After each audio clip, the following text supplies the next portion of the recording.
6 പേര് CBSE കോഴ്സാണ് പഠിച്ചത്. 4 പേര് ഹയർ സെക്കൻഡറി കോഴ്സ്. ടോപ്പ് റാങ്കിലുള്ള 1, 2, 3 റാങ്കുകാർ CBSE കോഴ്സാണ് പഠിച്ചത്. SCയിലെ ഫസ്റ്റ് റാങ്ക് ഹോൾഡർ ഹയർ സെക്കൻഡറിയാണ് പഠിച്ചത്. Second rank CBSE. STയിലെ ഫസ്റ്റും സെക്കൻഡും റാങ്കുകാർ CBSE കോഴ്സാണ് പഠിച്ചത്. പ്രൈവറ്റ് സെൽഫ് ഫിനാൻസിംഗിലെ 46,445 സീറ്റാണുള്ളത്. അതിൽ 46445.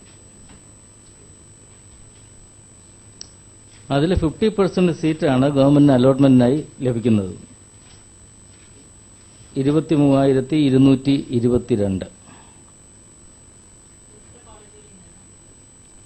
119 കോളേജാണ് ഇപ്പോൾ നിലവിലുള്ളത്. ഇനി അത് ഫൈനലൈസ് ചെയ്യണം. ഒരു പുതിയ കോളേജ് സാങ്ഷൻ ആയിട്ടുണ്ട് IHRDയുടെ.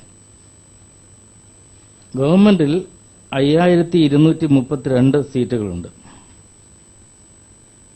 ഗവൺമെന്റ് കൺട്രോൾഡ് സെൽഫ് ഫിനാൻസിംഗ് കോളേജുകളിൽ 7,119 സീറ്റുകളുണ്ട്.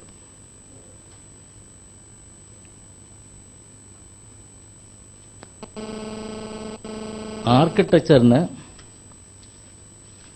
ഗവൺമെന്റ് മേഖലയിൽ 200 സീറ്റ് അവൈലബിൾ ആണ്.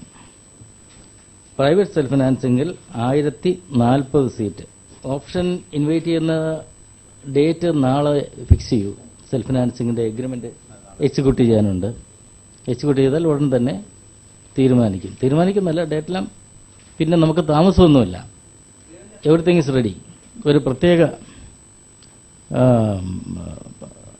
അസോസിയേഷൻ നടത്തിയ സ്പോർട്സ് ഐറ്റം കൂടി ചേർക്കണമെന്നൊരു ഓർഡറുണ്ട്. അതിനെക്കുറിച്ചൊരു അപ്പീൽ കൊടുത്തിട്ടുണ്ട്. അത് ഇതുവരെ ആയിട്ടില്ല. എങ്കിലും സ്പോർട്സ് കോട്ട ഫൈനലൈസ് ചെയ്യാനുള്ള സമയമുണ്ട്. ഇനിയും കോടതിയിലാണ്. രണ്ടും കൊടുത്തിട്ടുണ്ട്. ഞങ്ങൾ കൊടുത്തിട്ടുണ്ട്. കാരണം ഇപ്പോൾ നിലവിലുള്ള സിസ്റ്റം അറിയാമല്ലോ. പുതിയ AGയും പുതിയ അഡ്വക്കേറ്റ്സുമാണ്. അതുകൊണ്ടാണ് അല്പം ഡിലേ വന്നത്. ഇപ്പോൾ